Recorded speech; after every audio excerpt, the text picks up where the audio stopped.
Krishna. Hare Krishna Maharaj. Dhanavad, Haribol. Yes, Prabhupada. So we have here Daiva Prabhu. We are sitting at the ISKCON Honolulu Temple in New Navadvip, here in Hawaii. And since the last maybe couple of years, Daiva, you've been connected and involved with specifically the whole Surabhi campaign. Can you explain a little bit your involvement here and what kind of activities are taking place or that you would like to see taking place here in Hawaii?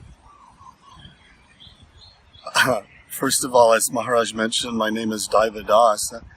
I didn't realize when I got initiated that I would be helping the campaign, which is centered around our dependence on Krishna land and the cows and establishing Daiva Varnashram eco-village communities. I had started a non-profit prior to coming in contact with the campaign, and it was kind of a land-based, communities-based, land-based organization whose motto is solving hunger and poverty, one garden, one farm at a time. So I worked with homeless shelters and other local nonprofits here in Honolulu, teaching gardening and farming to help people who are unemployed and homeless, and that led to workforce development. So I was feeling a little stuck because, you work with other nonprofits, you don't necessarily share the same values, especially related to cows. I was asked to participate, say, like, for example, in a farm where they were raising animals for slaughter. So I never worked with that farm. So I had worked in that area, networking with other nonprofits for some time, and I was feeling the need that something change had to happen. So I was praying, and at that time, His Holiness Bhaktivedanta Swami came to visit Hawaii. His national coordinator, Sri Krishna Purushottam Prabhu in San Jose, contacted me because I had ordered some of Maharaj's books for my class, and so I was his contact, and he asked me, Maharaj is doing a tour, would you like him to come? And I said, of course, he has to come. So I met him, and when I first heard from Maharaj speaking about Daiva Varnashram, it was a real epiphany for me, because I didn't understand that Sankirtan went beyond just Harinam, went beyond just the book distribution. It encompasses the 4 waves. And like Maharaj has been talking to our devotees here, we were on Maui and the Big Island, about the waves. Actually, Daiva Varnashram is the biggest wave. Hawaii is famous for waves. We have some huge waves that reach heights of 60 to 80 feet. The Daiva Varnashram campaign is the biggest wave, and by reading Maharaj's books and just listening to him, even just one talk that I heard from him, I started to get it. I really started to get it, because Prabhupada was talking about this before he came to America in 49, and then in 1956, which I feel connected to. That was the year I was born, and year of the monkey. And I felt like, maybe, just maybe, I have some connection to this, and I was born to help Prabhupada fulfill his part of his mission. Certainly his main emphasis was book distribution and book publishing and translating, because he got that directly from his guru.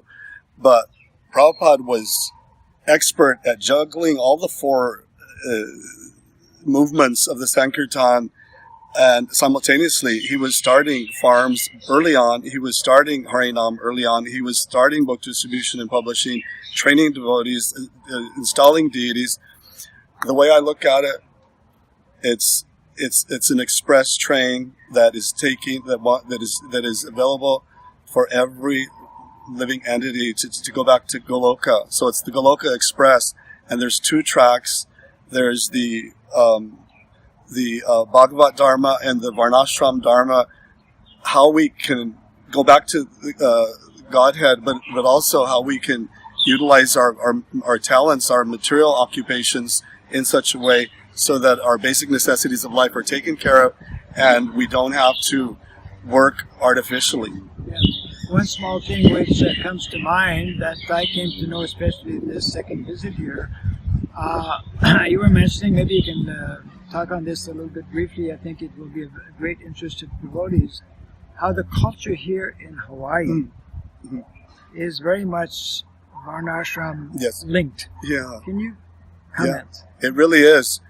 You experienced that in Sumatra, in Indonesia. You were saying about how many? You mentioned some anyway. Yes, Hawaii is the term called Aina, and Malama Aina is a Hawaiian term. Aina, I means to eat, and Aina, the word means land. So Malama means caring for the land. The Hawaiians had a system of land management called the Ahupua'a, which means that from the mountain to the ocean, they planted, they were fishermen also. They knew how to take care of all their ethnobotanical needs to satisfy at least a population of 1 million. And we're just over 1 million here on all the islands.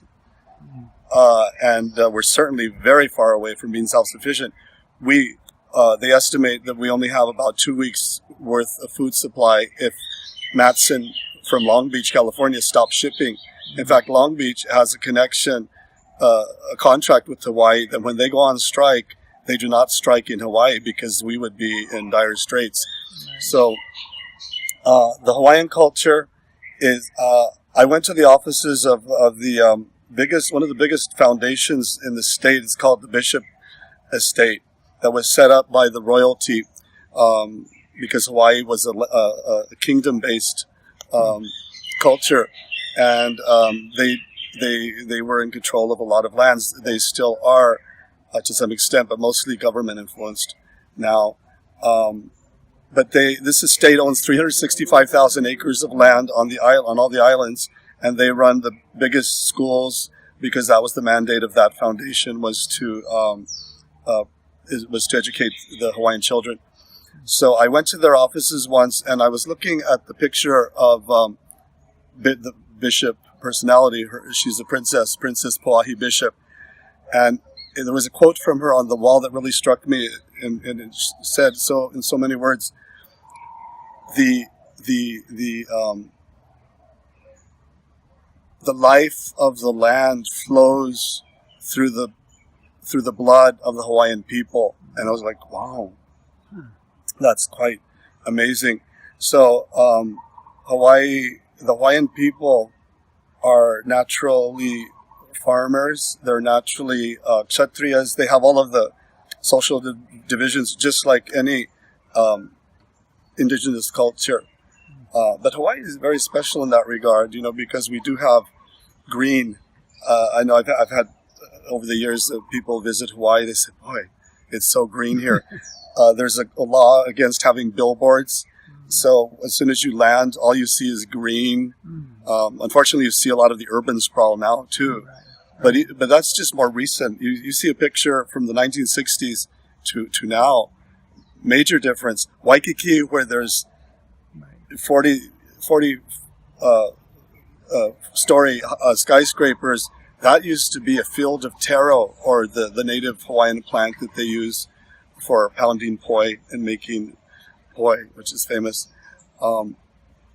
It's very much embedded in their life energy to be connected with the land. Didn't Prabhupada also make a statement regarding? Yeah, Prabhupada. I heard this from the early devotees who were here preaching the first. The movement started here in 1969. Prabhupada visited here for the first time. He sent Govindadasi and her husband at the time, Gaura Sundar. So those early devotees have told me and told us that when Prabhupada came, even for the first time, he said, preaching in Hawaii means farming. There you go. Yeah. Preaching in Hawaii means farming. Mm-hmm. And at one time, there were 4 or 5 farms at one time, and unfortunately, another kind of a plug toward having the Varnashram colleges and the training facilities is devotees don't realize what it means to farm. They don't know how to milk a cow. They don't know how to, if the cows start breeding, so many questions come up.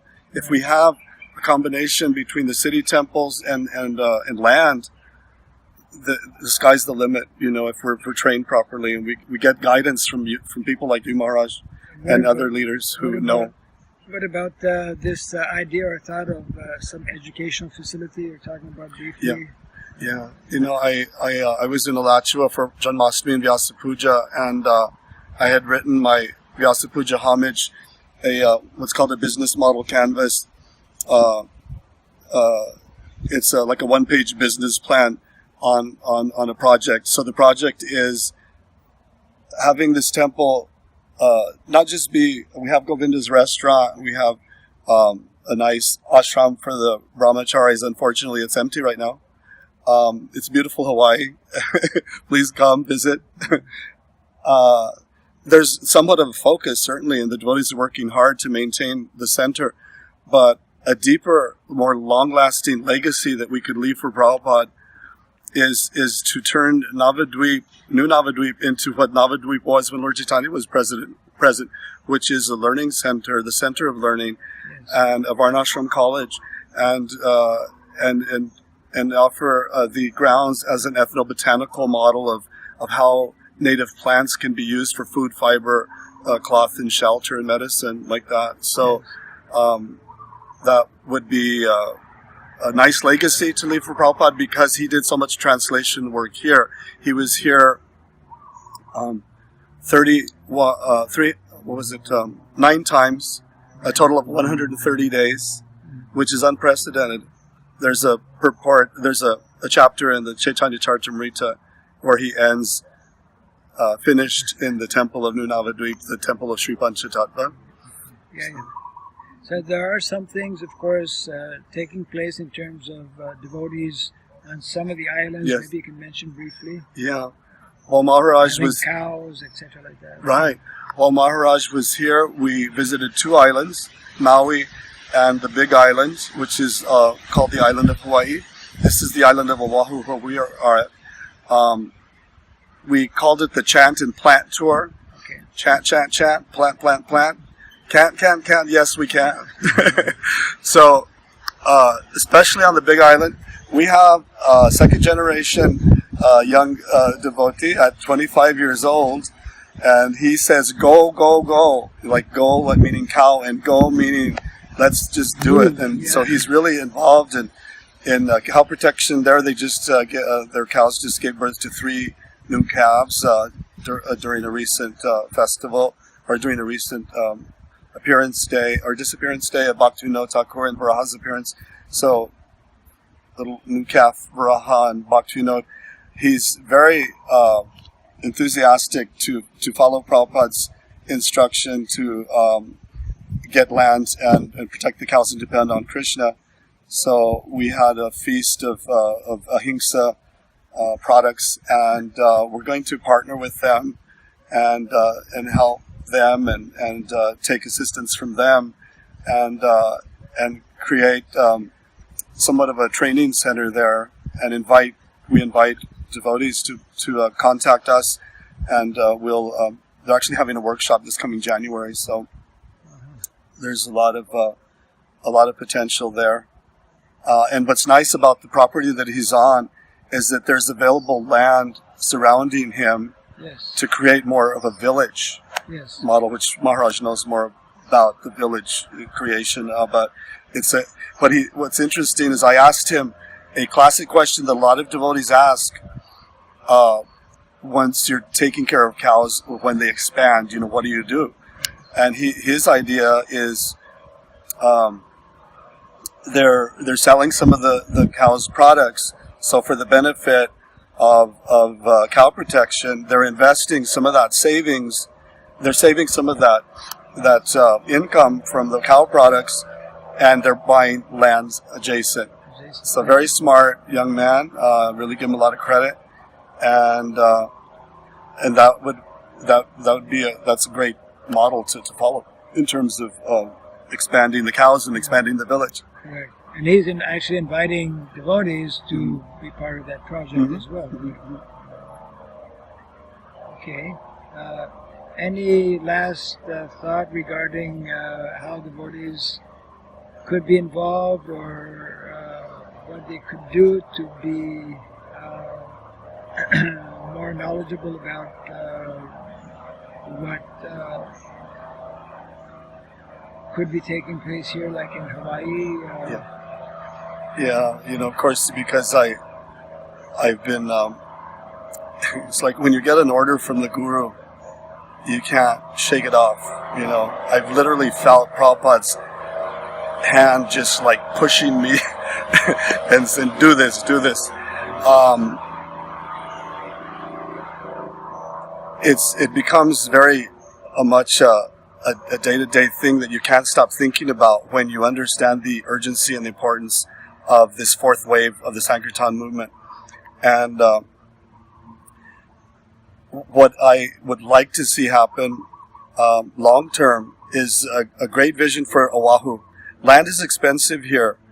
It's about $100,000 an acre to actually buy good land here, even not so good land.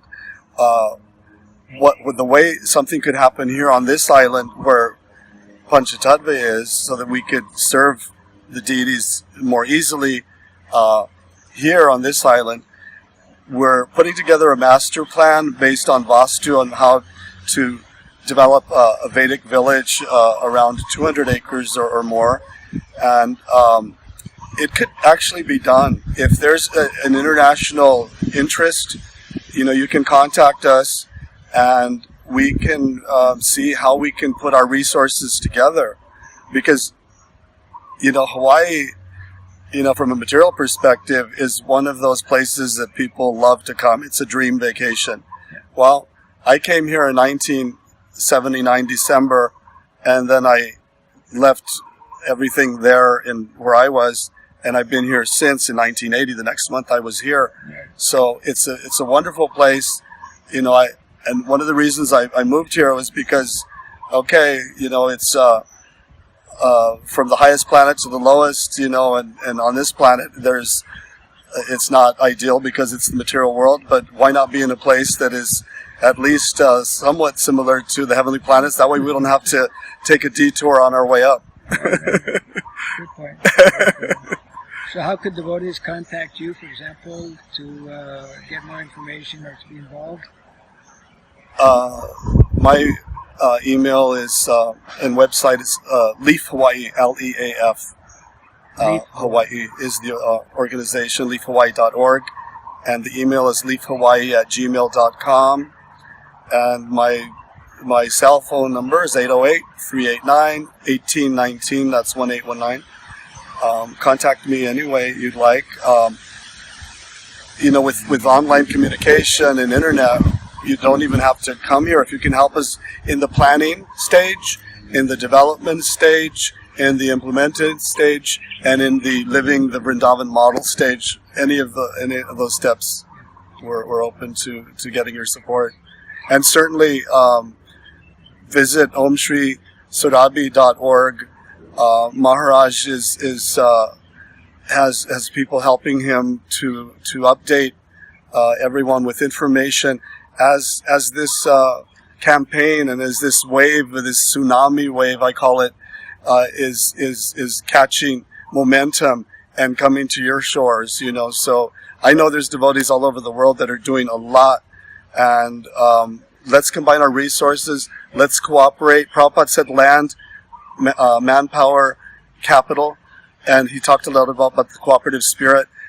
Maybe that's why in 40 years, practically since Prabhupada gave this immediately do this order, that we haven't done it, because we haven't learned how, not just to cooperate, but we haven't been trained enough in the practical aspects of how to make this happen.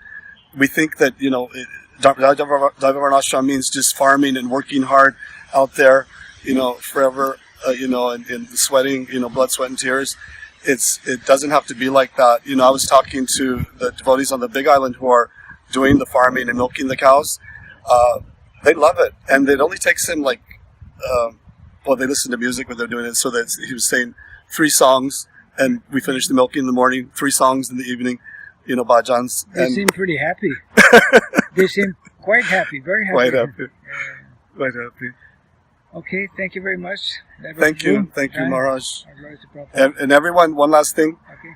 Take advantage of the guidance from the Om Shri Surabhi campaign led by Maharaj, and you won't regret it. Have him come to a temple near you. Hare Krishna.